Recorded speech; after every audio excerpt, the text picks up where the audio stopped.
Mic check, testing 1, 2, 3. What's up, y'all? John Sanders here with Limitless Soups. Thanks for joining. All right, we got Mason Falkenborg in the comment section. What up, Mace? All right, we also have Kieran and Declan Louth. What's going on, fellas? All right, let's begin. We got some games going on this weekend. All right, but we don't know our game schedule yet for the older kids, but we do know that the younger kids do have a game. All right, the first through fourth graders, you guys play at 8 o'clock in the freaking morning, followed by 8:50 at Denver Christian. Make sure you guys sign up for that game. All right, this is like your first major, together challenge. All right, so be ready for that and be ready to show out. As for everyone else, what's up, Luke? All right, as for everyone else, you guys, I don't know if we even play. I'll let you guys know by tonight. The guy is dealing with some, one of those, banner waving people. They have the gym, and he's trying to get to them and see if he can get a gym or another. I have no idea.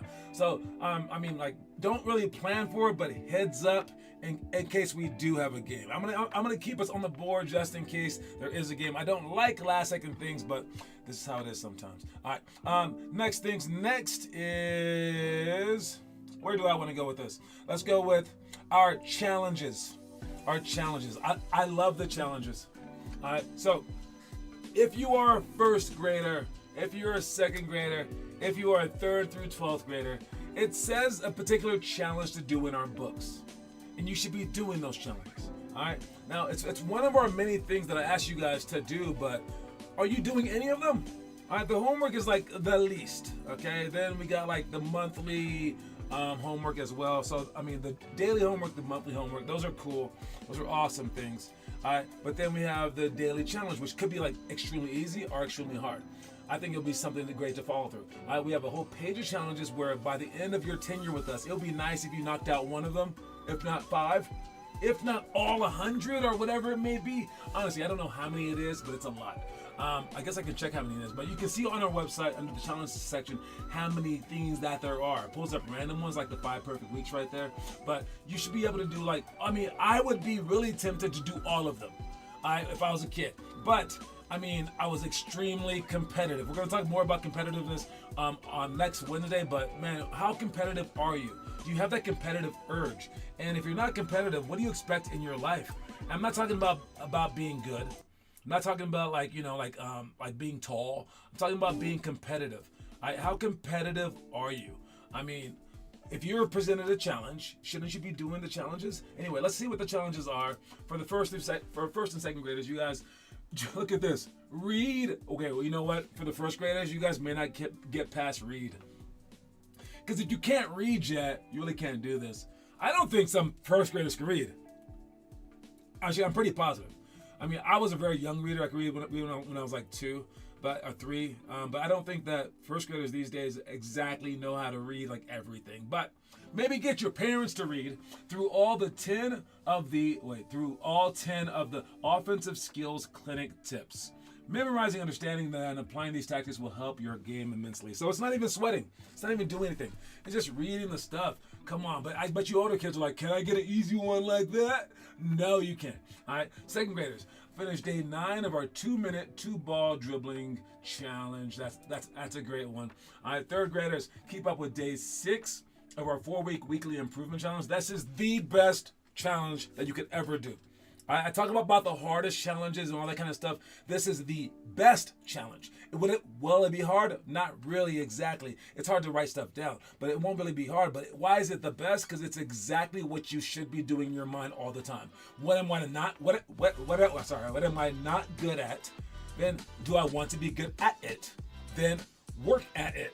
That's it. That's life right there, right? So this one, you write down the stuff that you're not good at each day, just one thing, and then the next week you put all those 7 things together and you come before practice and you work for 30 minutes on those 7 things for 4 minutes apiece.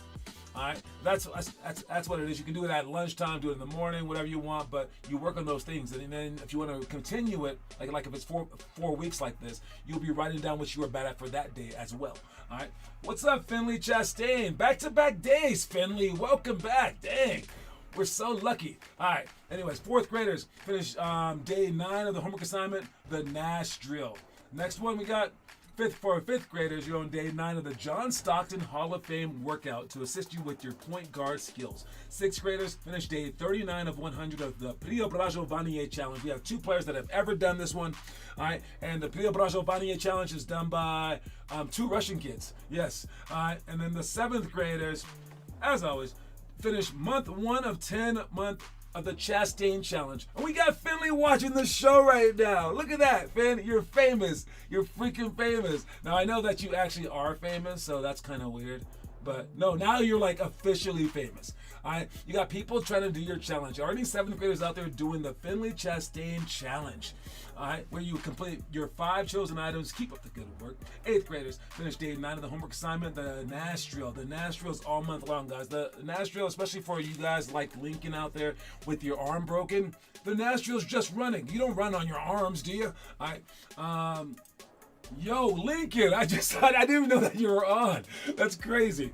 What's up, Lincoln? Yes, and what's up, Weston? Oh, we got a packed house today. What's going on, guys? All right, finish day 9 of the dribbling dojo for the 9th grade. 10th grade, you're doing the pick and roll challenge, the 4-week pick and roll challenge for today. Watch the video of the slip strategy. All right. Then we got 11th grade, finish with day 9 of the homework assignment. That's the Nash drill. 12th graders finish day 9 of the 10-minute drill. All right, day 9 of the 10-minute drill. The 10-minute drill is an awesome thing to get recruited to make sure that you know everything that we're doing in our program. You can type in 10-minute drill online with Limitless Hoops followed by to see a few people do it, and that would be cool. With the Splint Rcast, you'll be at practice next week. Nice. I'm happy that you'll be there. Hey, you will learn. Right, on the days that you are there for the workout days, you can do some ball handling with the opposite hand. You can also do the running, and if you're hurt, but on Tuesday and Thursday, there's a lot to learn.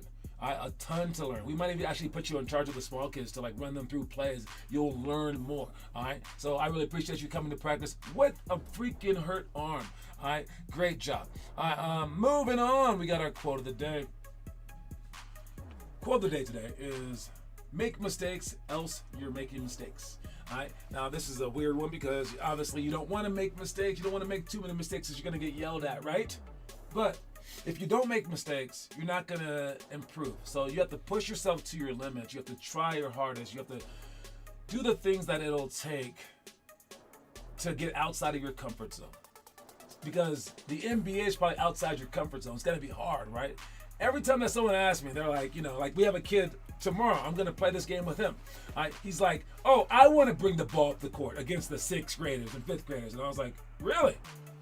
Okay, next time you got it. And because he said that the point guard ain't passing the ball to him. I'm like, well, maybe you can't bring the ball up the court. His whole family looked at me like, what? Do you not know our kid? I'm going to give him a chance against some 4th graders. All right, and I think they're going to be a very good 4th grade team, so we're going to see what happens. What's up, Roni? All right, so yeah, you're going to get what you ask for. All right, but you can't be afraid of that. Go out there and just make those mistakes and go out there and see what you got. And because if you're not doing that, you're making a huge mistake. You're making a bigger mistake in life. All right, so make sure that you do those things. Next thing up, we got all of our stuff that we're talking about here with the itinerary.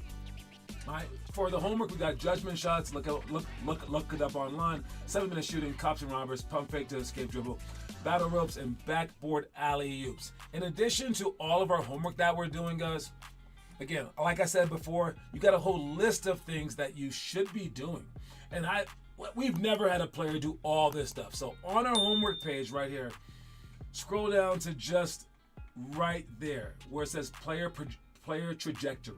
If you click on that, you can see where you're going to end up. Whether you're an NBA player or not, say what grade that you started with us in, say how many times that you do the group workouts, how many times you do the daily challenges per week, however many times it may be. You put all this stuff in, how tall your dad and mom is. You put all that stuff in, you click there, it'll tell you whether you are an NBA pro or a middle school bench player. All right, if you put in like random stuff, or just put in whatever. But the key to it is to play around with it after you put in the correct details. All right, you want to play around with it. There it goes, NBA Hall of Fame. But that's only if I started off great under those exact circumstances, right?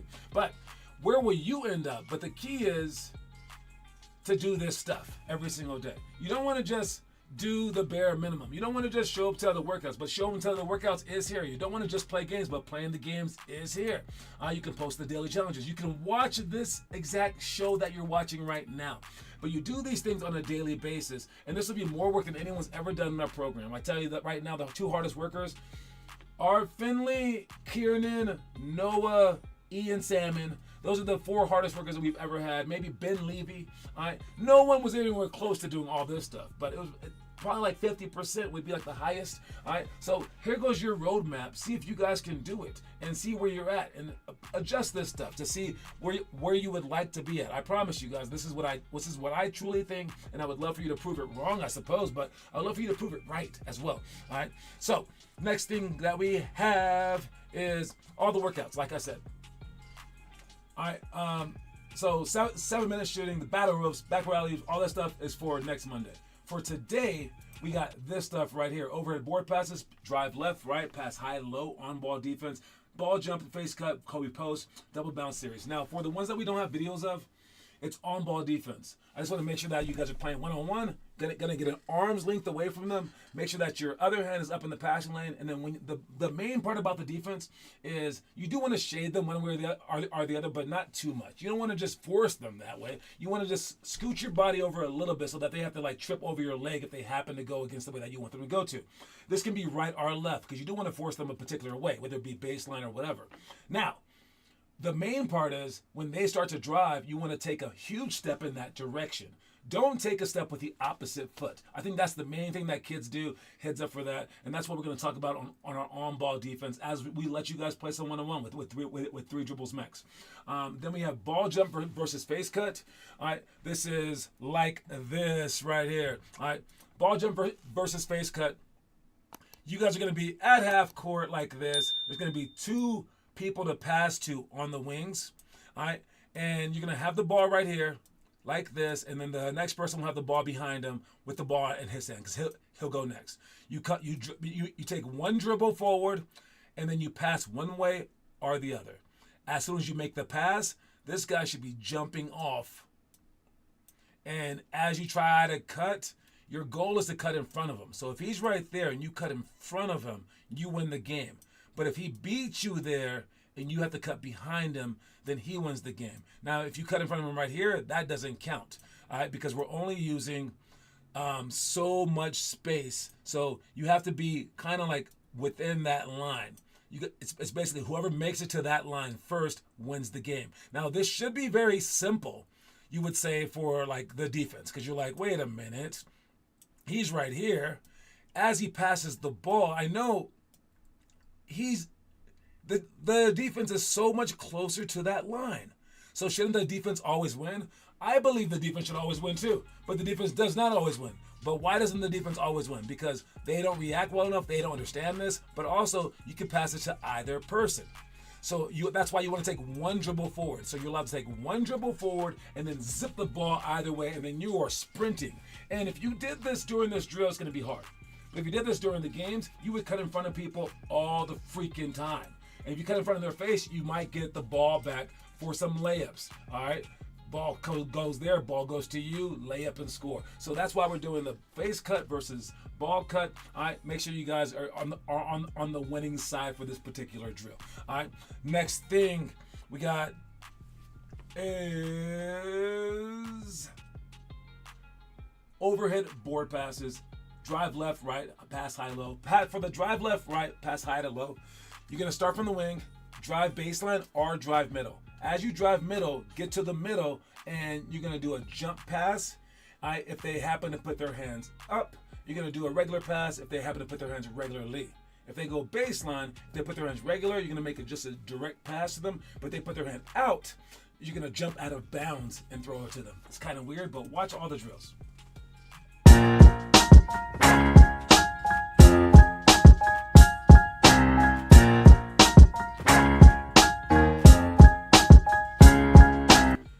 straightforward, but that stops you from being trapped. You don't want to be trapped, whether it be like on a press, zone press, or like off of an on-ball screen.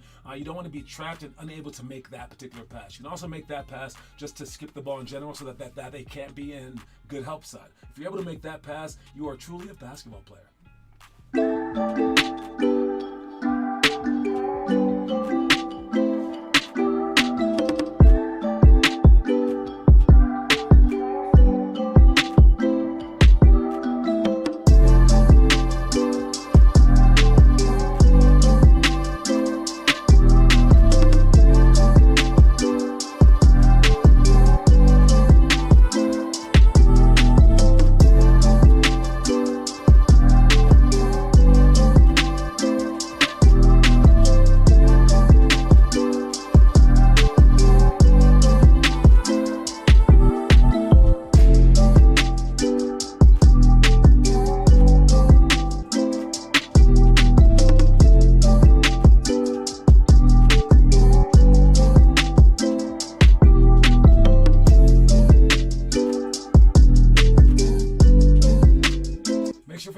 For that drill, the moment that they cross the three-point line, put your hands either here or out. Don't tell them at the last second, but they should even be able to figure out at the last second. But I want them to have the best chance to figure it out as possible. And on that out of bounds jump, it's just like a layup. It's one dribble with the opposite foot, and then you take 2 steps, jump out of bounds, and make a one-handed pass. All right, next one. All right, Kobe Post move. We talked about this a lot. When you post up right here, at the ball high, first move, you go toward the basket. You could do a turn and run and keep going. You do not want to do that. You want to stop right here for a turn and run. So you're going to be right here, stop right here, and dribble. Now, instead of pivoting back and being stuck on this foot, we would love to turn this way and shoot, but that's a travel. So what we do is we step here, and we jump back, so that we have both pivot feet. All right, and then we want to shimmy right here. Now I can go either way with it. I can go there, or I can go here. All right, so the overall move looks like this: a hit, jump back, shimmy, turn, and shoot. Knocked it down. All right, last one. We got double bounce series. All these moves, watch them: bounce, cross, between legs, behind the back. That's one. There's 4 different moves.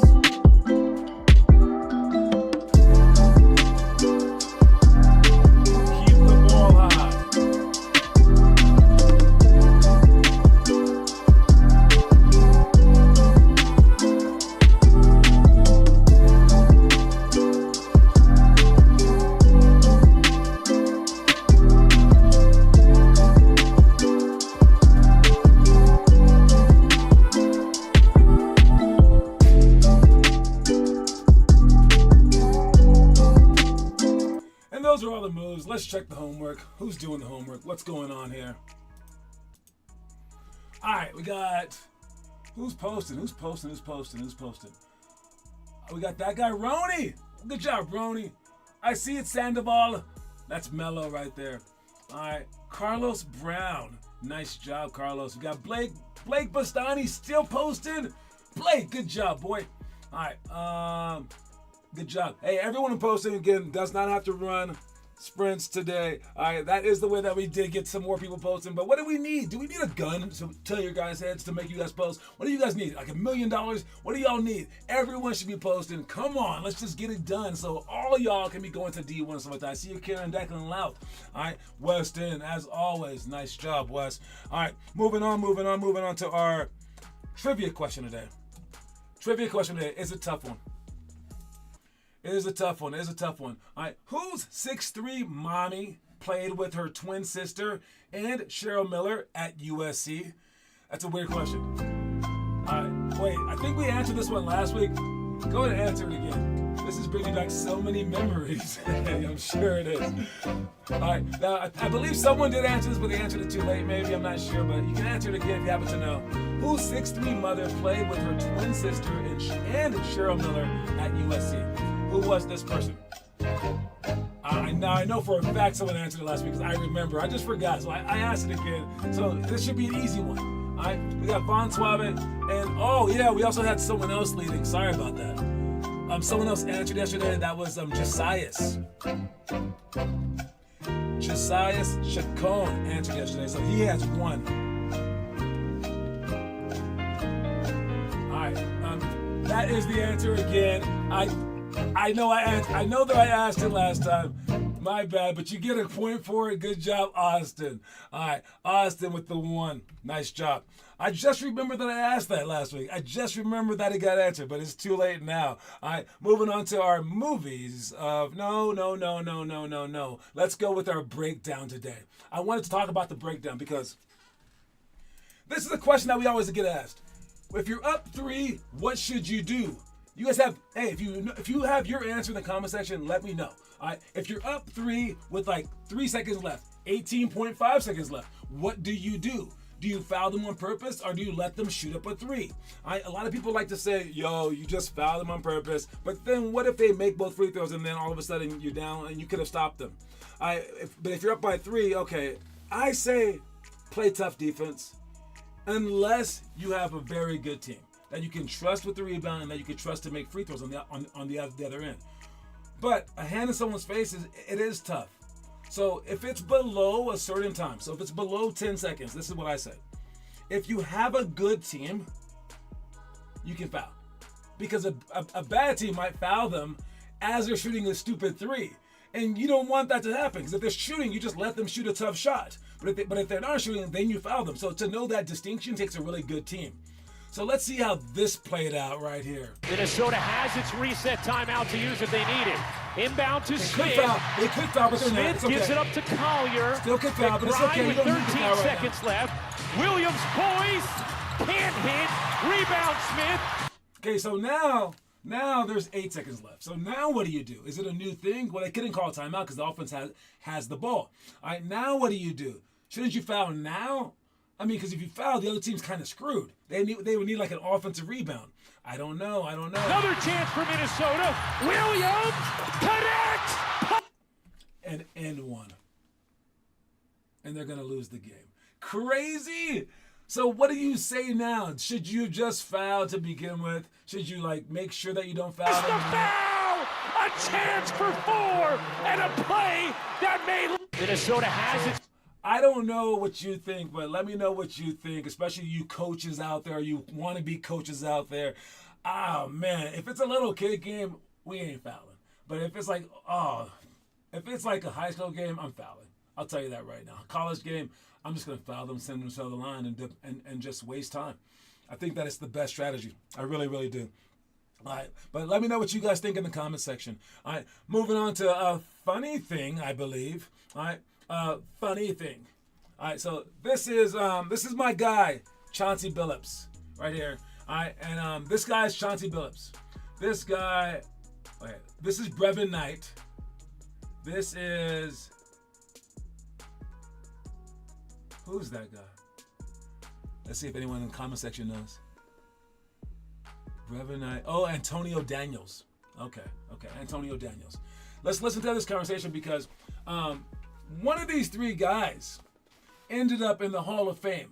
3 of them were draft picks. This is on draft pick night. And this is how they were talking. Listen carefully. I like the talk. It's very telling, but it's cool. Listen to it. That's right. Let's get one for the point guard, fellas. One for the point guard. All right, that is a camcorder in his hand. It's like a phone camera, but it's not a phone. It doesn't even have like games on it. It just takes video of things and you have to plug it in something. It's from the Stone Ages. It's like right after we had rocks and sticks, they invented these. Okay, so just in the league next year. That's right. Remember that right here. Try rookie. Don't forget. Try rookie of the year right here. Rookie of the year right here, baby. No, I'm the rookie of the year. Oh, come on, fellas. It's all in the middle. It's all in the middle. Don't forget, baby. Neither one of them were rookie of the year. Just for the record. You never know. You never know what can happen. Never know. Try rookie of the year right here. That's Try right. Rookie of the That's year right. here. Hands down. All right, so it's just fun because 2 of those guys, Brevin Knight is mostly known for getting dunked on by DeAndre Jordan. Really bad. You should type that in. And Antonio Daniels is known for me not knowing him. anymore. This is probably the most talk that he's gotten in a long time. But only one of them is a Hall of Famer. No one knows on draft day. Nobody knows. But you know. And what they don't know is how hard are you going to work once you get in the league? Think about this. We have so many high schoolers that join high school that stop working. They're like, I made it. I can get no better. But then once you get into college, same thing. And they think, I'm not going to improve. There's no reason to improve. My shot is what my shot is. My rebound is what my rebounding is. I can just improve during team game. This is all about the team now. I've had enough me time. All right, now it's about the team. And then who among the NBA guys who are also rich, also very, very rich, can also still work, even though they've made the top league, even though they're getting paid millions. So that to me is funny. It's funny because on draft day you don't know, and these guys are all talking like they're going to be the next best thing. But Chauncey's in the Hall of Fame. All right, he's about to get inducted soon, and those other two guys, I don't even know if they're invited to the ceremony. Okay, so what are you gonna be like? Not when you get drafted into the NBA, not when you get picked to go to college. What are you gonna be like today? Are you working today? And once you make that team that you want to make so badly, what are you gonna do then? All right, because that is who you are. That is what you're all about, is what you do then, not what you do before. I mean, any Joe Schmo can work hard before, which you should, but takes really, really a huge accountability level to keep working afterwards. Hopefully, this story of the day is something about that. Let's watch it. Wisdom is always an overmatch for strength.